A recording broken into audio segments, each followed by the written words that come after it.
We have another incredible panel of speakers coming up. And this topic is really, really something I'm excited for us to dig into. It's so important for businesses of any size, and we really have a diverse group of women to talk about it today. I'm going to hand the mic over to our moderator, Jami. Jami Stigliano has been someone I've gotten to know over the past few years, and she is an absolute powerhouse. I'm so thrilled for her to lead this conversation. Jami, take it away. Can I put absolute powerhouse on my business cards is what I would love to know. Okay, great. Thank you so much. I feel like you just gave me a 5-star Yelp review. So I love to feel it. Well, thank you all so much for tuning in. Hope everyone's having a great day and learning all kinds of yummy stuff throughout your day. We have a really fun panel of, to Emily's point, a really diverse group of folks. So I'll start by introducing myself, and then I'll let the gals introduce themselves before we kick us off. So as she said, I'm Jami Stigliano. I'm the founder and CEO of DivaDance. We are dance choreography classes for adults. We are a franchise concept. We're in 34 cities, and our mission is to inspire confidence and build community. And hopefully we lead to changing folks' lives and doing that through fun, hair tossing, booty bumping, dance choreography classes. So super excited to be here, and a big fan of Yelp and how they've helped our business quite a bit. So I'd love to go ahead and introduce our panelists that I'm happy to have with us. So we'll start first with Misty. Misty from The Candle Pour. Please introduce yourself. Hey, I'm Misty Akers from Tampa, Florida. Started a business with my husband called The Candle Pour. It's a custom candle experience. Basically, you create your own fragrance from about 100 different scents. Our big product is candles, but we do other stuff as well. And it's really all about the customer service and the memories that we create with our customers. Ooh, I love that. The memories. Okay, great. So really focus not just on what they get, but how they feel. Oh, I love that. Exactly. Okay, Susan, over to you. Thanks. Hi, everyone. I'm Susan Allen, co-founder and chief brand officer for Here We Flo. We make shamelessly natural care for life's messiest moments, and that's plant-based products in period care, sexual wellness care, and sensitive bladder. And we are based in the UK, although you can clearly hear from my accent, I'm American. I grew up in Boston, but met my best friend and co-founder studying out here, and we grew the business here, but we've been scaling in the US since 2020, and you can find us in retailers like Target, Whole Foods, and regional grocers like H-E-B and Sprouts. Thanks for having me. Ooh. I can't wait to learn more about your products and what you're doing and your mission. So important to all of us, especially during Women's History Month. Love it. And Kyla, a dear friend of mine for years, friend in franchising. Kyla, take it away. Awesome. What an incredible group of ladies here, by the way. So honored to be here. My name is Kyla Dufresne. I'm the founder and CEO of Foxy Box Laser and Wax Bars. I'm the only Canadian on the panel as well. I started Foxy Box out of the dining room of my house 11 years ago. We have since grown to 15 locations across Canada, and we employ about 200 women across our stores as well. We aim to inspire and empower women to celebrate their uniqueness and rock what they've got. So we are in the business of hair removal, but really in the business of female empowerment. So happy to be here. I love it. I love that so many of us have that shared mission. I'm sure many on the listening in share that as well. So, well, we'll get right into it. Our goal from this panel is to give folks listening some inspiration, but also some really tactical things you can take back into your business now or in the future. We really pushed ourselves to be like, okay, that sounds great in philosophy, but like, what do people need to do? What's on their to-do list after this panel? So we're talking about hiring, right? So all of us as business owners, it comes a point where you have to make a decision. Do I do everything myself, even though I could, but like at what cost? Or is it time to hire? So we're going to kind of first talk about the hiring and knowing when to hire, when you've hit that point, and how to decide who your first hire is. So Misty, I'd love to start with you. You and your husband started this company together. Y'all probably did everything yourself for a long time. How did you know it was time to hire? And who was that? We started, we're 7 days a week. So we did start with a small group. I think our original was about 5. We really didn't know. I think initially we were looking for people who loved candles and they had a passion for that, as opposed to what the people are really coming for, which is the experience, the customer service. When we get reviews, if you look on a Yelp review, it's 99% of it is about how they were treated, how they felt, their whole experience with us. And then there's usually a little blurb at the end of like, oh, and I love my candle too. Our candles are great, but honestly, that hour that we're spending with them is what's important. So we started to look less for people that had the trade and more for people that really enjoyed spending time with one another, you know, meeting new people, talking to people, getting to know people. And that was really important. So we did have a transition, I would say, in the first 6 months. And now, because we are trying to grow, we're trying to hire people to fill our shoes. So I'm a big advocate of hiring somebody that can outperform you and do a better job. I know a lot of people are scared for job security, but that's the only way that we're going to successfully grow, is if we find those people that are, you know, top-notch A players, instead of trying to say like, oh, they're going to follow me and learn from me. So that's important for us as well. And we're going to talk about kind of how do you find those top folks? Like, how do you suss those people out? And I think when we talked before, you mentioned that there was really no kind of playbook for your business model, because you started a totally brand new concept. But Kyla, as a franchisor, your job is to have that playbook for your franchisees, right? As franchisors, Totally. That's one thing that they're expecting from us. So when it comes to hiring, what are some things from that beautiful playbook, without giving away all your secrets? Yeah, I'll give you all my secrets for sure. One thing, I just want to double click on what Misty said. I love that she said, I always go by the rule, like, hire people that are smarter than you. I surround myself with people, find out what your weaknesses are, and then hire that position.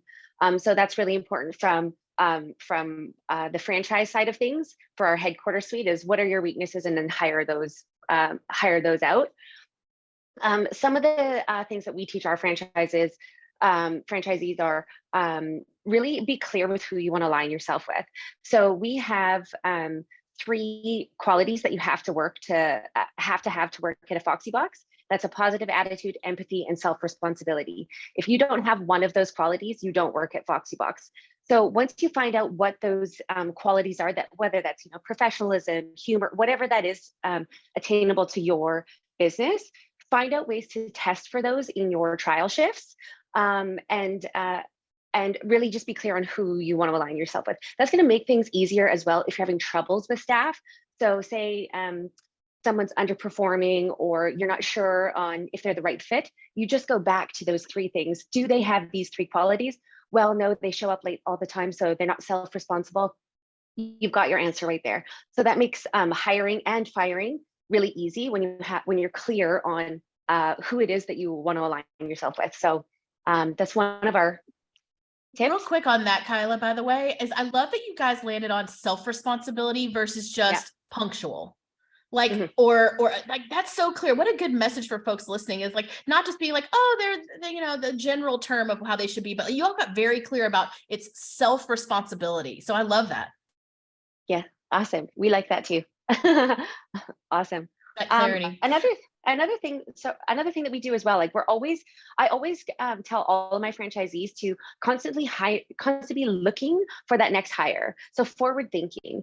We're a seasonal based business. Sometimes we're a wax bar, so summertime is always busy. So, you know, now in spring is the time to really be looking for those hires and training now. Don't get caught with your pants down, no pun intended, when you're, you know, so busy and you're short staffed. You want to really prepare for those times. So we are of the opinion, I always say, constantly be hiring, you know, always be looking for that next rock star, have someone in your back pocket, especially because there is turnover. People go on vacation, or they're sick, or, you know, they move, or what have you. It's always better to be proactive and have those staff on board ready to jump in, rather than like, I have nobody to go on my schedule now. So always be looking for that next rock star. Yeah, don't get too comfortable. Like, oh, we got everybody we need. Yeah. Okay, so you've made the decision, you got to hire somebody, and you've allocated the budget. And by the way, we know as small business owners, even bigger business owners, making an investment in your people can be sometimes like, oh, I can't afford to hire anybody. So we know that, you know, that once you've made that decision that you're going to allocate the resources to it, you want to get the most you can out of your people. Susan, let's talk about who to hire. And you have such a great, and you know, tagging on what Kyla said about being very clear about the type of people they want to align with. What's that interview process like for your business? Yeah, absolutely. So for us, it was my co-founder and I for the first couple of years, and we knew we needed to hire when we needed skills that we didn't have. And we didn't really come from business backgrounds. We met studying business. And so our first 2 hires were an ops director and sort of a general special assistant that could learn everything that my co-founder was doing as CEO. And for me, my previous roles were in the diversity, equity, and inclusion space. And so I thought a lot about culture and the importance of trying to build that out. And so we were really intentional about setting the foundation for our culture at Here We Flo, and came up with 5 key values. Authentic self is the only self. Kindness is queen. Funny, feminist, fierce, because that's how we sort of describe our brand voice and what we're trying to embody. Support and speak up and own this shit. So we have a very supportive culture. We say that we are soft on the person and hard on the problem, but we also really expect excellence. Like, we trust you to handle your own schedule, but then we expect you to get your work done. And so I think having those 5 values sort of dictate everything from the job ad through to onboarding, through to how we make decisions as a team, makes it really clear to everyone what the expectations are and what they need to be doing to sort of contribute to building out our culture. And so I think the key to really having as much success as possible through a recruitment process is just really transparency, what your expectations are as an employer, what they're coming into as an employee, and then what you expect from them. And so we try to sort of implement that, but you can't always get it perfect, which is what a sort of probationary period is for. But I think if you sort of do those things and are really clear about what you're giving to them, what you want from them coming on board, it's the best that you can do. I love that. Again, like, just really clarifying who's going to fit and thrive within your community and your team culture, and contribute to culture, not just be part of it. So one thing I've been hearing a lot about lately is how younger folks coming into the workforce, they have a lot of interview training through like tips and things. And that's been making me really insecure lately. I'm like, are you TikToking me right now in this interview? Or is this really how you are? So Misty, what are some of your go-to interview questions? Like, how are you really sussing out that fit? Yeah, it is hard because you can tell when somebody's well polished, but it's hard. My hardest days, I think, mentally, are days that I do interviews, because you're not only trying to listen, but you're also trying to decipher, like, did they say that because they know they're supposed to? Do they really mean it? One big question I like to ask is, where else are you looking? It's important for me to know that this is like the industry they want to be in. If they're all over the board, or if there's someone that's way overqualified for what they're interviewing with us and they just need money, it's likely not going to be a long-term relationship unless they're interested in management, which I will talk to people about that too. I always like to ask what role they typically play on a team, and if they prefer to work individually or with a group. We are very team oriented, but we also have to have people that can, work in their own space and do a good job. And then one of the big things I like to ask is, just tell me a time in your career that you've given an exceptional customer service experience, and walk me through that. And we'll have some that give me these amazing stories. They're real, they didn't just like make it up, but there's some that are like, oh, they don't really have a good answer. And for us, we really want people that are trying to be the best part of somebody's day when they're with us, and really make a difference in that customer service experience. And that's really important for us. I love that. Walk me through it, because then you can only BS that so much, right? Mm-hmm. Like, walk me through what you did. Mm-hmm. Kyla, how about you? What are some go-to interview questions, either for your corporate team or what you direct your franchise owners to ask, to suss that out? I don't know if I'm the best person to direct this question.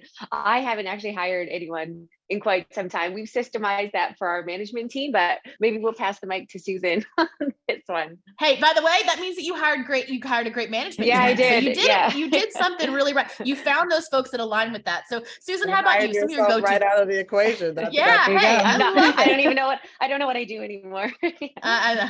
You build an awesome brand, and you're in the people business. So Susan, how about you? Some go-to. How do you suss out some of those core things? Yeah, so I think on the making sure you're not dealing with someone who's just a very polished interviewer, we make sure that we have an assessment portion of it and really try to make it a task that's similar to something that they need to do. And it's not that we have a particular answer in mind, but it's to understand how they would think through and approach a problem. And it's harder to sort of like fake the funk on something like that, because it's like, take me end to end, how, just what Misty was saying, walk me through how you would solve this problem. And then one of my favorite interview questions that always literally throws everyone for a loop is, what are some misconceptions that people have about you? And it always stops someone to make them think, and you really can't BS a question like that. But it's really revealing about people that you're talking to, and if nothing else, you get to see them thinking in real time. So that's yeah, you get to see how do they handle like a curveball, right? Yeah, Right. I've been asking people like, what? Okay, I have your resume here, but what do I need to know about you that's not on here? People actually love to talk about that because like, well, you would see that I'm really passionate about this thing and that thing, and it's not always reflected on that piece of paper. So, great tactical questions, gals. I love that. So, okay, you have decided you're going to hire. You have gone through the interviewing process. I agree with you, Misty. Interviewing is exhausting, but so important, so important. And okay, so now you've got somebody, you put out an offer, they've accepted. How are we going to onboard these folks? So how, I know, Susan, back to you, like y'all have a really good kind of training and onboarding process. Tell us more about that.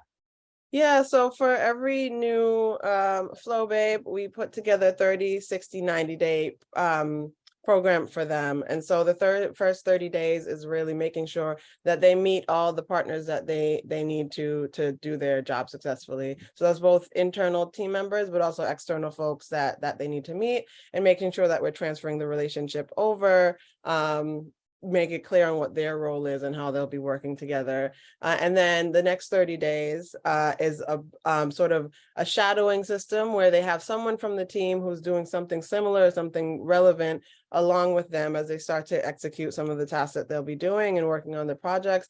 And then that last 30 days is really them being able to sort of letting them fly and figuring out we've given them the tools and the information and the relationships they need so that they can they can go ahead and start to execute the role on their own. And throughout that process, we're talking about ways that they might want to grow or ways that we can support them. So in the UK, we have something called the Copy Club that's made up of marketing executives, where it's sort of a learning community. They teach special tracks on like social media or different things. And so we've had our marketing babes go through that to help them build out their expertise, because we're always wanting our team members to continue to grow.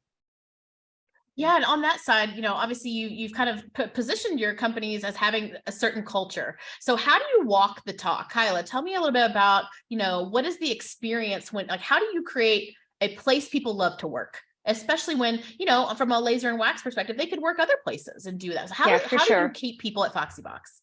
Yeah, systemizing your culture, I think, is so important. I love to speak on this. Figuring out what your brand foundation is. Susan, I loved all of your core values, and now implement and execute those in the workplace, right? We're the Foxy Box. We call ourselves the Foxy family. And we really try and cultivate an environment like that in all of our stores. You spend more time at work than you do at home. So making it an awesome environment for people to work in. We offer incentives for all of our staff. So we give like gift card giveaways for the top performers at our stores. It doesn't have to mean cash out of your pocket. I know years 1 and 2 is the toughest years in business. Cash flow can be tight sometimes. So you don't need to be offering money to people or going out and buying stuff to offer as incentives. You can go out and meet other businesses and trade gift cards. So, I'll give you a $100 gift card or a $50 whatever for a $50 gift card from your store. And then offer that. Whoever sells the most laser packages this month gets a $50 gift card to this restaurant. And that's an awesome way to get out into your community as well. So, you're making those connections with other business owners, and then also incentivizing your team. We're huge with all of our stores also have a box of wine in the office. Birthdays, everyone gets a bottle of wine and a card that everybody signs. Make it like that family feel. Those special little things are important to keeping that positivity up. And also staff parties, like getting your team engaged outside of the workplace is super critical for them wanting to stay and be a part of this environment. Again, cash flow can be tight at the beginning of business. I get that. I own 4 stores myself. I think one of my stores is probably so sick of karaoke and pizza in the store, but being sure to have those events to create those bonds and that environment that they've got that camaraderie among their team, making it a team. So one thing I love about Foxy Box that I've always thought was so cute is you even like the roles don't just have, they're not just like laser hair removal technician. Tell everybody the fun names you give the folks that work for you. we are magicians. So great. I mean, like just even like integrating that culture into their job title is, that's special. Like that's really neat. So something for people to, listen and think about. Misty, how about y'all in terms of culture? Like what are some things y'all are doing to kind of keep your people? Yeah, to kind of piggyback on that, she nailed it as far as just trying to do little contests. We do about 5 or 6 philanthropy months a year where we have a candle that's specific for a certain cause. Typically they're local. For example, like breast cancer awareness. So if they're motivated to sell those, they know 20% is going back to Moffitt that's here in Tampa. But really just appreciation. I think a lot of our employees are younger. A lot of them have either other jobs or they're in school, and just making sure that they understand that their personal life and what they have outside of the candle pour is important for us, for them to not feel overwhelmed, and just checking in with them. How are you doing? Do you need a break? We've got some employees that, they're at school and they're taking, 15 to 18 hours and they're with us almost full time. So just making sure to check in with them personally. If they're going through something, just on a personal level, we really try to make sure that they have us as family, and it's not a boss that they're letting down or they're going to get fired if something happens. So we just try to really stay connected with them personally, and doing little outings and fun, dinners and team parties and stuff is always fun for them too. Yeah, I was listening to a podcast this week talking about relationship building with your team. And it's obviously not just about the relationship, it's what the relationship leads to, right? It's it's trust, it's buy-in, it's safety, it is connectedness, it's productivity, it's mentoring, it's all the yummy things that happen because you formed that relationship. One thing my team's been doing a lot of is just lunch and learns. I've been bringing in speakers because I have a mix of teams. I have some virtual gals and I have some folks here in my office. And it's hard to create a culture when you have a dual. I think Susan, y'all are some people are in different countries, which is challenging. And then, Kyla, I know y'all have your franchisees and they have their folks in their shops. You have company owned shops. So I'd love to just, talk about that, Susan, maybe even geographically. How are you building connectedness between your different communities of workers? Yeah, so we actually work hybrid. So we have one day that on Wednesdays we come into the office, but we have a couple of team members that are based up in northern UK, in Liverpool. But we actually scaled the team during COVID, and so we were quite used to doing lots on Zoom. We would have sort of like happy hours on Fridays. We had like contests where we'd all get together and play Among Us or Scribblio, or just to play games together. Now, since then, now that the team has grown, so we're 13, we'll be 14 amazing women at the end of April. We started an internal culture club that we call Cozy Club, which stands for Culture on Site Yo. And it's their responsibility to sort of put together 2 events, one virtual and one in person each month.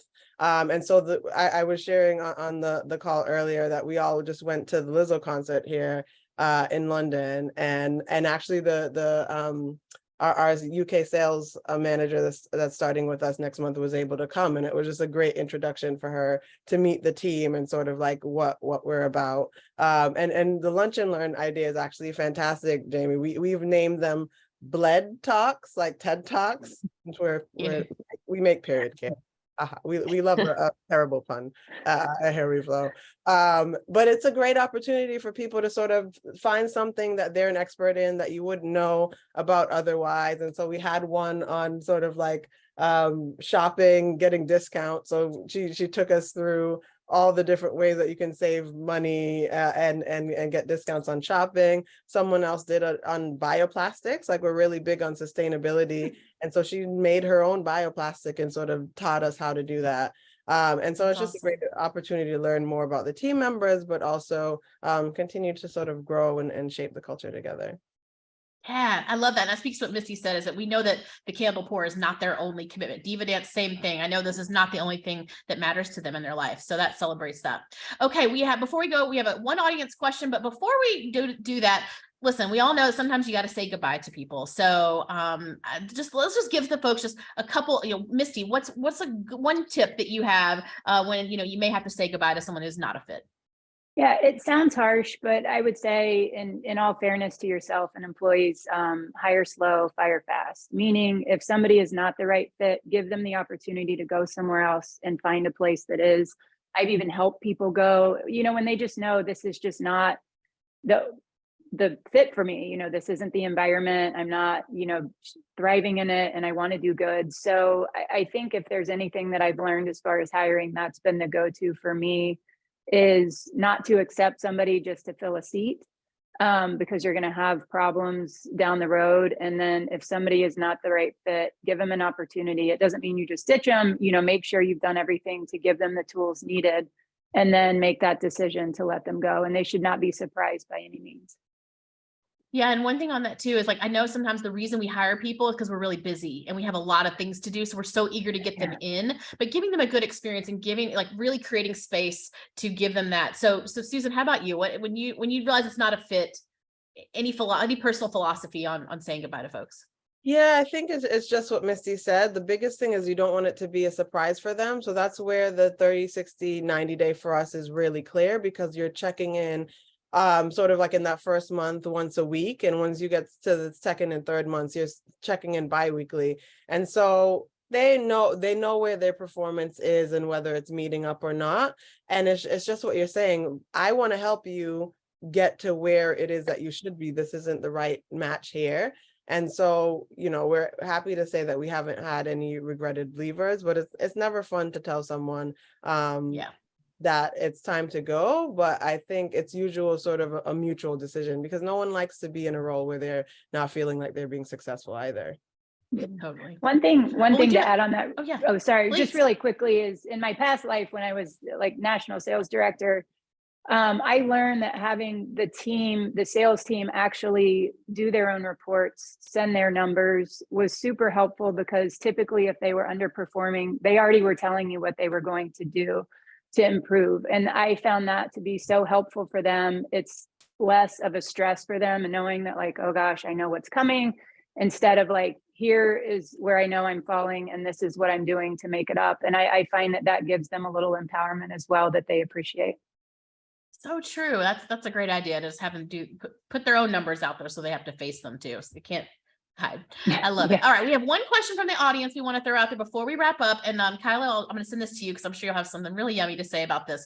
If employees of Foxy Box were asked their favorite thing about working for your business, what do you think that they would say? Sounds like pizza and karaoke is definitely their favorite. Pizza and karaoke all the time. I think what we definitely hear is that it feels like a family. They love coming to work. The bonds that everybody has together at our stores is palpable. You can feel it. Foxy Box is more than just a service. It's like an energy. You can feel it when you walk into your store, and that comes from all the staff being so supportive and loving. And it was shocking to me at one of my stores. I had 3 people that had been an orphan. And so I just found out like randomly. And I thought that was so cool that they all came in and found their family. So that's what we hear the most, is that it feels like a family coming to work. So that's what I would say. I love it. And if we don't have time for more, my Yelp friends can give me the orchestra music, but Susan, how about you? What would people say? So I think it's just that everyone feels genuinely cared for at Here We Flo. So as you were saying, Kyla, you don't have a ton of money in the early years, but we always made it a point to sort of have like a 20-pound budget, where if someone's having a hard time, if someone's ill in their family, or they've gone through a breakup, or are just feeling down, that they're able, someone in the team will say, hey, I'm going to send so-and-so flowers, or I know that they want this book. Can I send it to them? And it's those little things that just like shows up and reminds you, like, beyond what you do for the company, we really care about them as a family, as you're saying. And that's, I mean, the dedication has been so amazing, especially when, you know, startup life, there's ups and downs that you're weathering. We've scaled through a pandemic and maybe is a recession or not a recession. And we've still been able to sort of grow and be successful because of how incredible our team is.